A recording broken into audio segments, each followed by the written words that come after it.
Bonjour, ceci est la réponse de la production orale TALF C1 Sciences humaines de l'examen blanc.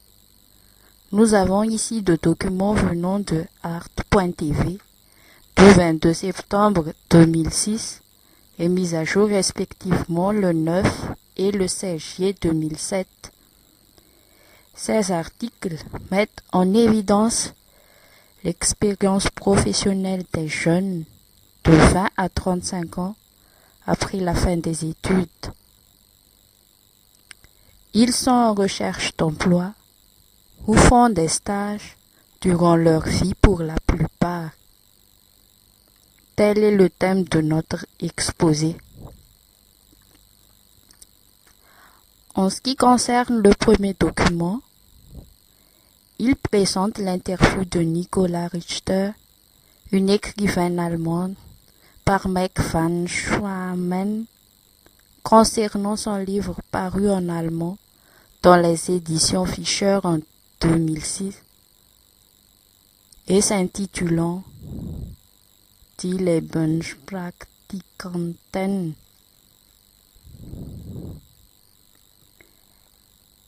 Elle parle de inspirations sur la réalité, de ce qu'elle a vécu après les études jusqu'à l'obtention d'un contrat de stage de 2 ans dans un journal, ainsi que de l'objectif du roman. Pour elle, les jeunes stagiaires sont des travailleurs précaires ayant peu d'argent et sont chez soi. Ils sont flexibles, aventureux, motivés et fatigués. Mais les parents ne les comprennent pas vu leur situation. Pour le second document, il est écrit par Grit Werosch. Il analyse le conflit des générations. Parents et enfants ou jeunes de 20 à 35 ans dans le monde professionnel. Ces jeunes n'ont pas de poste fixe, n'ont pas de projet. Ils sont des stagiaires pour la plupart. Ils n'ont pas de perspective d'avenir. Ils n'ont pas d'espoir pour retrouver un travail fixe à temps plein. Alors, ils ont besoin des aides financières des parents. La période de transition entre la fin des études et l'embauche est longue, soit de 10 ans. Leur rémunération est faible par rapport aux anciens et leur retraite plus modeste. Leur réflexe est de s'expatrier ou faire un travail indépendant comme un architecte, un designer, un journaliste, ou ouvrir des dépôts-ventes, des cafés ou des salons de coiffure dans un pays où le loyer est faible et le coût de la vie peu élevé.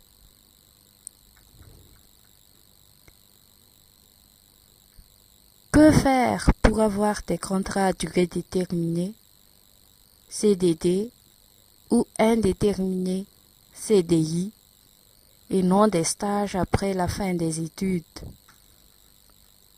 Pour remédier à cela, nous allons voir les causes et effets d'être un stagiaire sur la vie des jeunes avant de proposer des recommandations.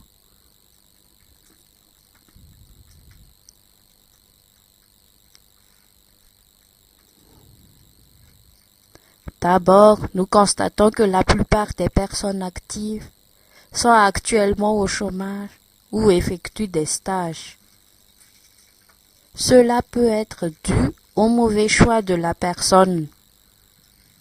Chaque personne, après avoir réussi son baccalauréat, devra choisir une étude qu'elle devra suivre.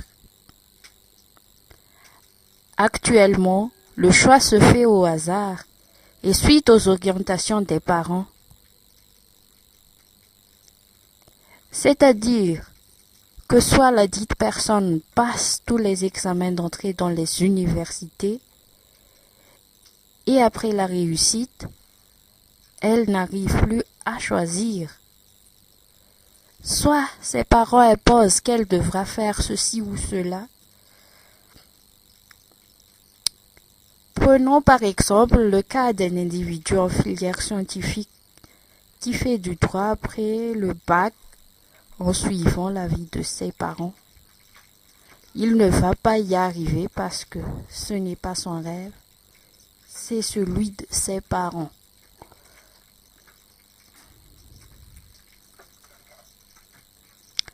Ensuite, nous trouvons que la plupart des étudiants d'une faculté ne font pas d'apprentissage qu'en dernière année pour faire leur mémoire de fin d'études, alors que ce qu'on a étudié à l'institution, c'est de la théorie.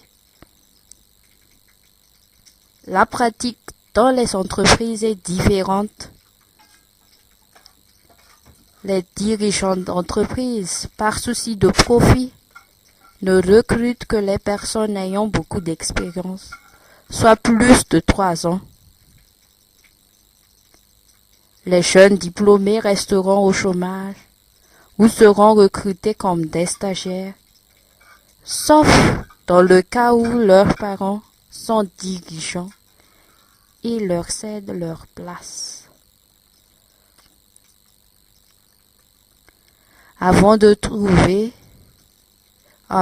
Trouver une place dans le monde du travail est facile, parce que les places vacantes sont plusieurs. On incite les gens seulement à étudier et à postuler après. Mais actuellement, il existe de la concurrence. Des milliers de personnes diplômées sont à la recherche de travail. La plupart n'ont pas d'expérience. Elles acceptent des salaires bas et des travaux différents de ce qu'elles ont étudié. Tout cela favorise les employeurs. Les conditions de travail sont faites par les employeurs pour plus de 50%. Sans idée d'embauche, ils ne recrutent que des stagiaires pour tout. Les dirigeants d'entreprise gagnent parce que ces jeunes acceptent quelles que soient les conditions. Ces derniers sont motivés et sont flexibles.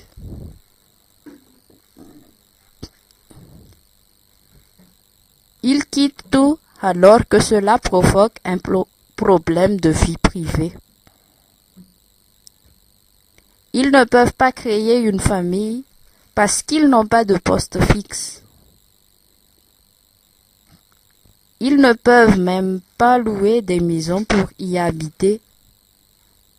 Ils ne se reposent pas.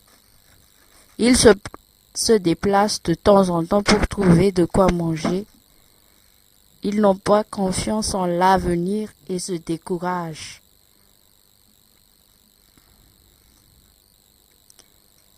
Les causes ainsi que les conséquences d'être un stagiaire à vie sont nombreuses. Elles peuvent être les études suivies non conformes aux besoins des entreprises et aux besoins personnels, le manque d'apprentissage et la diminution des places vacantes dans les entreprises qui engendrent les conditions difficiles des jeunes.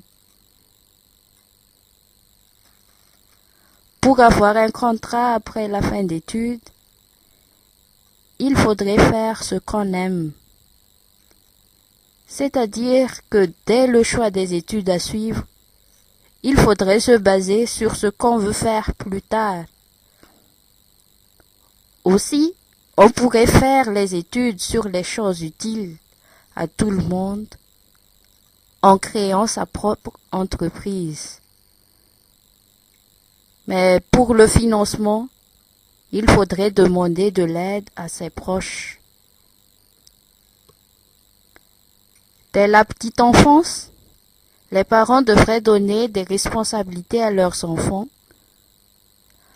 parce qu'il faudrait être responsable face à l'avenir et avoir des projets. Si on aime le travail dans les administrations, il faudrait devenir des fonctionnaires en participant aux différents concours. Que deviendraient alors les personnes qui sont analphabètes dans le monde professionnel? Ainsi, notre exposé terminé. Nous vous remercions de votre attention.